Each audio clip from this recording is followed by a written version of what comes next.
Дараагийн мэдээлэл Монгол Улсын ерөнхийлөгч хүрэлцэх Төв аймагт ажиллалаа. За тэрээр бодлого, үйл ажиллагааныхаа хэрэгжилт, нийгмийн эдийн засгийн байдал хэрэгжүүлж байгаа хөтөлбөр, санаачилсан хууль, түүний дотор улсын хурлын гишүүнийг эргүүлэн татахтай холбоотой хуулийн төслийн талаар танилцууллаа. Төв аймагт бүтээн байгуулалтын томоохон ажлууд өрнөж байна. Тухайлбал 600 МВт-ийн хүчин чадалтай бөөрөлжүүт цахилгаан станцын 300 МВт хүчин чадалтай эхний 2 блок нь төвийн нэгдсэн системд эрчим хүч нийлүүлж байна. Ерөнхийлөгч хүрэлцэх ерөнхий сайдаар ажиллаж байхдаа биет болон биет бус өвийг судлах, хадгалах, сурталчлах зорилгоор Монголын археолог Угсаатны үндэсний музейг 100 мод хотод байгуулах шийдвэр гаргасан. Музейн барилгын ажил 80%-тай эх онд ашиглалтанд орох гэж байна. Мөн цагаан алт хөтөлбөрийн хүрээнд 5 үйлдвэр 26 цех ашиглалтанд орж дотоодын нийт бүтээгдэхүүний үйлдвэрлэл 192 тэрбум төгрөг давсан байна.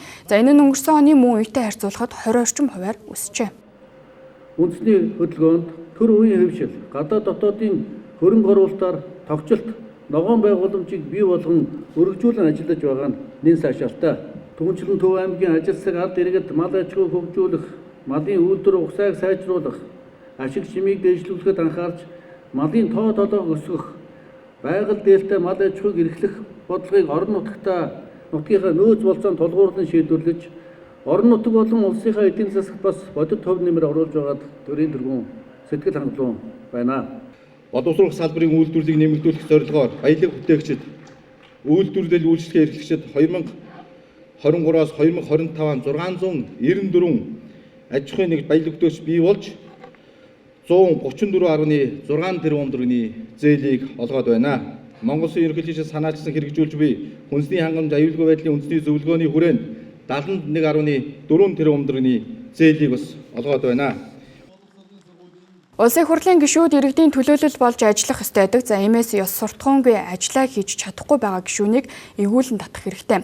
Иймээс улсын хурлын гишүүнийг эргүүлэн татахтай холбоотой хуулийн төслийг бүрэн дэмжиж байгаагаа илэрхийллээ. Хурлын гишүүдийг эргүүлэн татах хуулийн төслийг би дэмжиж байгаа иргэнэ нэг. Яагаад гэвэл бидний төлөөллийн төлөөл болж одоо их хурл сууж байгаа.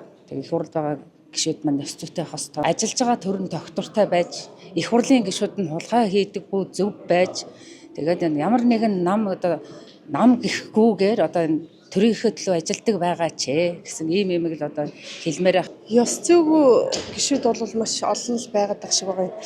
Тэгээд тэднийг бол эргүүлэн татах нь зөв л дээ. Ажлаа хийхгүй байгааг хүмүүс мэдж байгаа учраас эргүүлэн татна гэж яхаар нөгөөдөл чинь болохоор өөрсдөө зөвшөөрөхгүй байгаа нь тэр бол хуулиндаа буруу л гэж бодоод байна л да. Тэрийг эргүүлэн татах нь зөв. Улсын их хурлын гишүүдийг эргэн татах хуулийг би одоо дэмжиж байгаа. Иргэнийхээ хувьд бол их хурлын гишүүд бол ёс зүйтэй, сахилга баттай, хуралдаан суудаг, ард түмнийхээ төлөө ажилладаг байх ёстой. Нэгэнтээ сонгогдоод ард түмний итгэл найдварыг аваад сонгогдож байгаа юм чи эргээд ард түмтэйг эргэх холбоотой байдгүй. Ингээд нэг сонгогдоод алга болчдөг.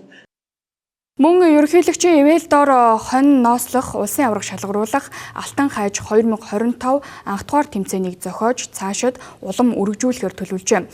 Төв аймаг тэрбум мод хөдөлгөөний хүрээнд 20 сая мод тарьж ургуулах амлалт авсан. Төлөвлөгөөний дагуу төрх хувийн хөвшилт, дотоод гадаадын хөрөнгө оруулалтаар мод тарьж ургуулan тогтчлт ногоон байгууламж бий болгож байна.